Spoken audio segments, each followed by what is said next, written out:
ازيكم يا حبايبي؟ عاملين ايه؟ يا رب تكونوا بخير. اللهم صل وسلم على سيدنا محمد وعلى اله واصحابه اجمعين.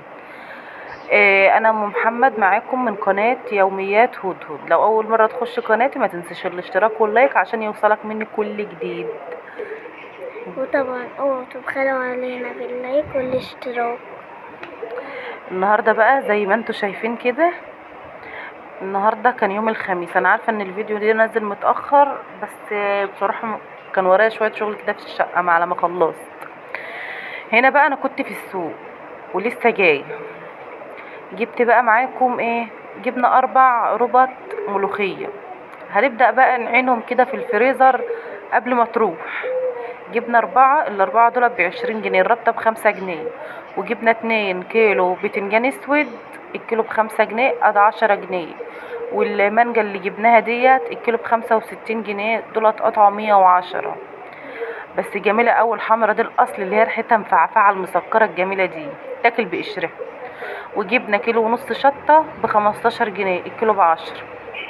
وجبنا بهارات من السوق برضو، في واحد بتاع بهارات ده بس كويس يعني، مش اي بهارات، من الحلو. بصراحة جبت ب15 جنيه بس، قعدني يومين كده وبعدين ابقى اجيب. هنا بقى جبت ده كرات عشان الفول اللي كنا جايبينه، اللي عملنا منه بصارة. هنعمله بقى طعمية. انا اصلا كنت جايبه له الطعمية، بس البنات اللي شبطوا في البصارة يعني. المهم جبت الربطتين ب5 جنيه. وجبت العنب ده 2 كيلو ونص ب100، كيلو ب40 جنيه، بس عنب بناتي اصلي، عسل نحل كده جميل. والقتة ب5 جنيه. القتة رخصت، كل ما بتروح بترخص، بس حلوة قوي لان اصلا بيجيلها وقت وبتدود. هي مش دلوقتي بس، حالا حالا يعني. ماشي. وجبنا ايه تاني؟ اللهم صل على النبي. وجبنا طماطم، الطماطم ديت الكيلو ونص ب10 وكان ب5 جنيه. بس احنا يعني ايه، رحنا بين البنين يعني، مش متأخر قوي. كنت نازلة الساعة 10 بصراحة، هو متأخر بس مش قوي يعني. وجبت المكرونة الاسباجيتي دي متنية بس تخينة، انا بحب النوع التخين اوي، مبحبش الرفيع. الكيلو ب22 جنيه، دولت قطعوا 25 جنيه، كيلو وشوية. وجبت 2 كيلو ده ملح. جبت كيسين، الكيس ب5 جنيه، بيقعد معايا فترة يعني. اهو قلت هو بتاع الملح بيعدي من هنا، بس في اوقات ما ببقاش فيها في البيت، فما يعني ايه، قلت اهو اضمن ان هو يبقى عنده وخلاص. التين ده ب25 جنيه، جبت 2 كيلو. بس عسل عسل نحل، وكان في ب40، بس كانت البرنيكة محجوزة. بس ده عشان بس شفتوا الفلق ده، بس هو ده اللي فيه. والسكر والله العظيم عسل عسل عسل. ده بلدي عندنا، هما الناس الفلاحين زارعينه هنا عندهم، الجناين بتاعتهم جميل قوي. بس لو كده تحطيه في التلاجة من غير غسيل، لان لو غسلتيه وحطيتيه في 60 تلاجة بيحمض، فسيبيه وخدي منه على قد كده. هنا بقى بعد ما خلصت ورصيت الحاجة في التلاجة و... ومسحت الشقة ومش عارف ايه، عملت شوية شغل. شلت الملوخية، قلت انا هقطفها لوحدي. وبعدين كنت اصلا العيال كانوا عايزين يروحوا يشموا هوا، قالوا يا ماما عايزين نروح عند تيت، قلت لهم تعالوا. قمنا واخدين الملوخية في الشنطة وقلنا نروح ايه نقطف. والله ماما قطفتها لي في 5 دقايق، ما خدت حاجة يعني. اهو هنا كنا داخلين على، شفتوا بيتنا عند بيتنا حلو ازاي. هنا بقى رحنا على طول اتغدينا، قعدوا اتغدوا. كانت ماما عامله رز حبايه وحبايه، وكانت عامله سمك وبرز غنغن كده. وخدنا بعضنا وقمنا ايه، قعدنا عدتنا وقمنا مروحين. هنا كنا بالليل، كانت الساعه يجي 10 او 11 بالليل. الشطه اللي احنا كنا جايبينها دي، قلنا ايه، ما نعمل شويه مخلل، لان عندي ليمون، بس احنا بنحب الحاجات السهله، الشطه، الكرنب، اللفت، الحاجات الحلوه دي. قطعنا شويه، بقطعهم. هي في ناس بتحب تقطعها صغير، بس احنا بنحبها ايه، انصاص كده، وبنحطها بحالها كمان بتبقى جميله. بتفتحها ايه من تحت بس كده، تفتحها من جنب كده، وبعدين بتحطها في البرطمان زي ما هي. في ناس بتحط ملح، بيقولك ندبلها قبلها بيوم. انا ما بحبش كده بصراحه، انا بعمل، هو دي طريقتي اللي انا بعملها. هنا دول كانوا شطة حمرا كانوا عندي، وكان في كام ليمونة كده كانوا خلاص بيموتوا. هما كانوا ناشفين شوية، بس هو الليمون عشان كان اخضر وحلو فما ضربش. فاربع ليمونات.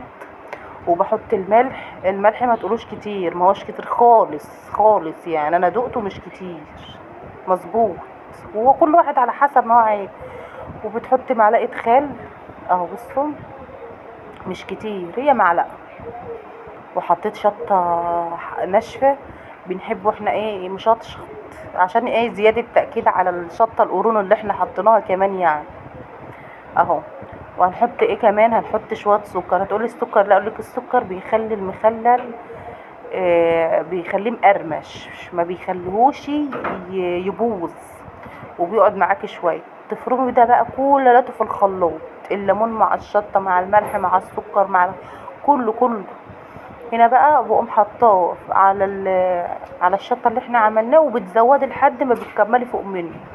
وبعدين تقومي قافلاه، وتقومي عاملاها ترجيه مره فوق وتحت عشان كله يبقى مع بعض. في ناس يقولك احنا بنغلي ميه، مش الكلام ده والله، بنجيب ميه من الحنفيه بيبقى زي العسل.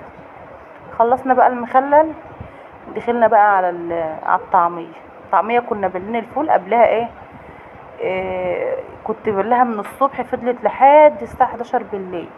وتحط معاها شويه توم، وتحط معاه قد الكرات، نقعناه وغسلناه عشان ينزل الطين اللي فيه. ودولت كام قرن شطه. في ناس بتحط بصل كمان، ماما بتحط بصل بتبقى ريحته جميله. بس بصراحه انا يعني الشقه عندي حر قوي عند ماما، 60 حاطه الحاجه في التلاجة ممكن يبوظ، فالبصل انت عارفه ممكن يصل، عاوز يطلع كده على طول. فقمت قلت بلاش انا البصل، بس بصراحه ماما بتعمله بتبقى جميله قوي، بتبقى ريحتها جميله اهو. هنضربها تضربها هنا في الكبة، لما تنعم معاكي شوية كده بتهبط يعني. لو وصلتوا لحد هنا ما تنسوش الاشتراك واللايك، وتفعلوا زر الجرس عشان يوصل لكم مني كل جديد. وما تنسوش تصلوا على النبي في الكومنتات، وتقولوا لي بتحبوا الروتينات اللي هي الروتين اللي هو الطويل ولا القصير، يعني انتوا حابين الفيديو بتاعي يكون طويل ولا قصير، يعني اطول عن كده، ولا انتوا حابين ايه؟ شجعوني كده. هنا بقى كنت اديته ضربه، فبحط له ميه، بحط لها شويه ميه علشان، وبنزل اللي على الجناب ده، وبحط الملح وبحط كمون. وبعد ما بخلص فرم بحط كمان شطه بتاع كزبره ناشفه.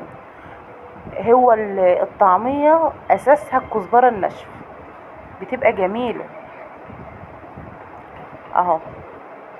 بنزلت بقى اللي على الجناب ديت، وقمت ماسكاها ضربها بقى ضرب مربح في الكبه.